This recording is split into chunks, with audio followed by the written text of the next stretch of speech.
Sex is as free as the sunshine.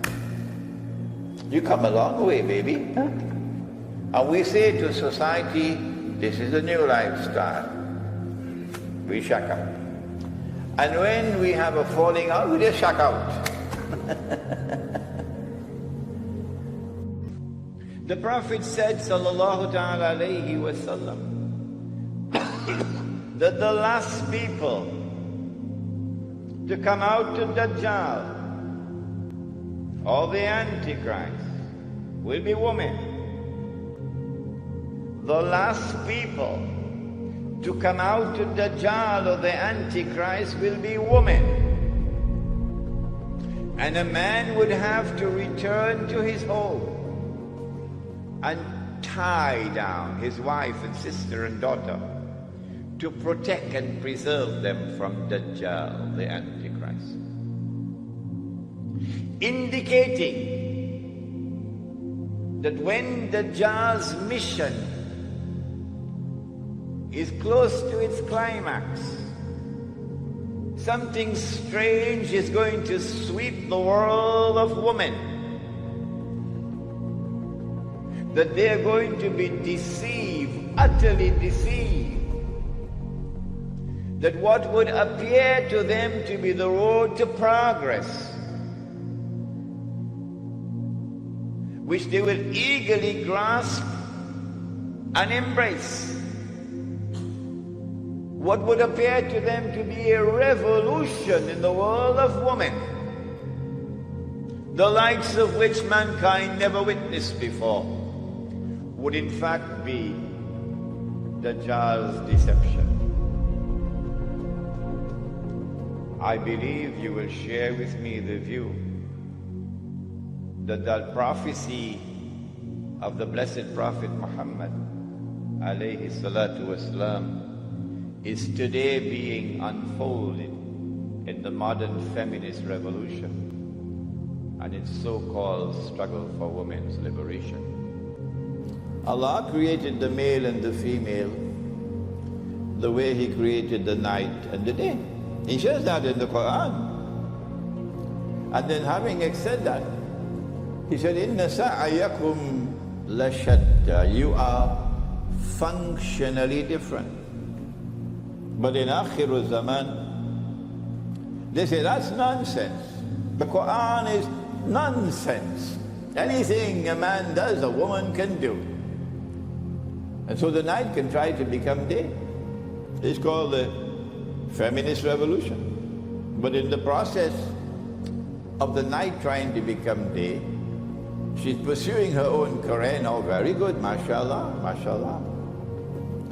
She's pursuing her own career. Nobody ever said you don't have any brains. Of course you have brains. Our mothers have brains, sometimes more than our father. Nobody ever said that you don't have brains. But because she is pursuing a career in which the night is trying to become day, something happens. She loses her femininity, and she even loses her fertility. She cannot have children. So she has to go to a fertility clinic and pay lots of dollars to try to become pregnant. Are you going to be angry with Muhammad alayhi salatu wasalam? Then kindly part company from us.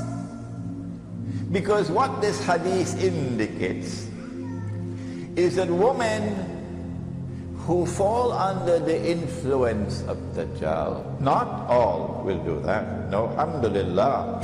Alhamdulillah, we have sisters in Islam who cannot be seduced by Dajjal, who will not give up the hijab, not for anything.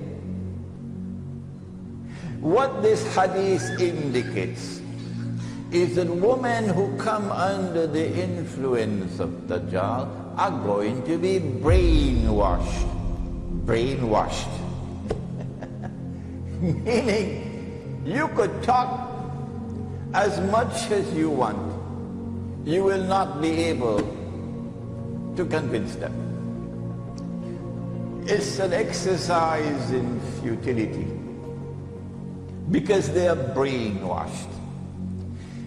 Talking to them and warning them is like throwing water on the back of a duck. It'll just flow off. Brainwashed. They will lose the capacity for rational thinking and become like robots in the hands of Dajjal. And this is why you have to coercively restrain them, tie them down, to protect your sister, your daughter, your wife, who's now trapped by Dajjal.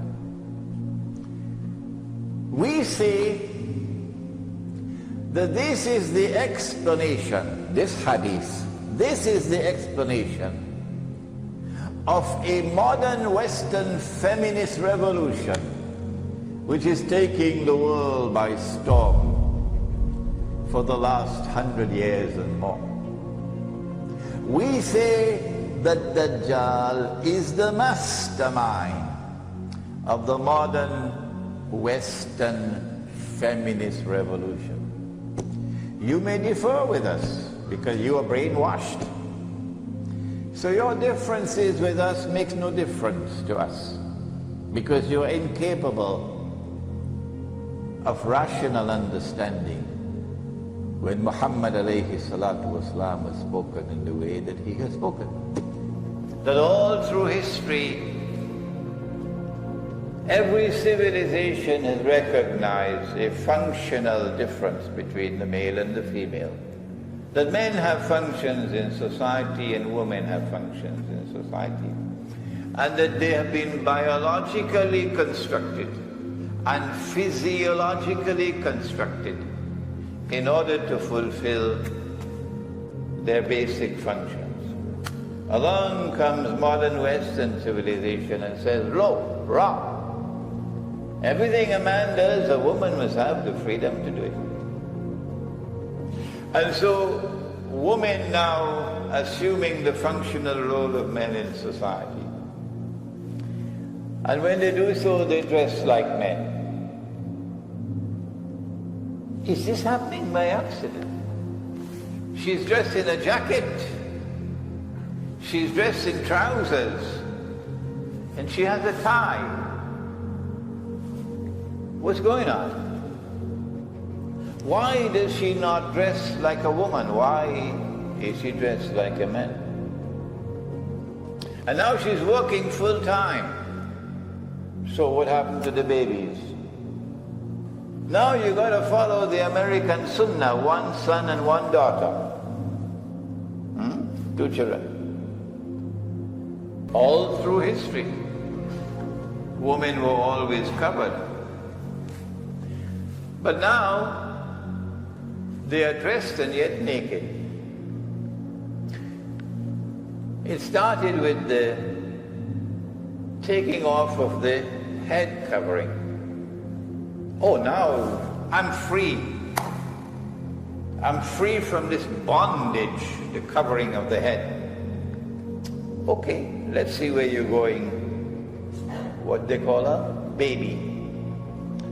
Baby. And then the arm is become bare. Oh, you're making progress. And then the skirt starts coming up and reaches up to the knee. Oh, you're making progress and you're proud of your new freedom. And then she starts to become even more provocative in her dress. Allah has created her beautiful for men.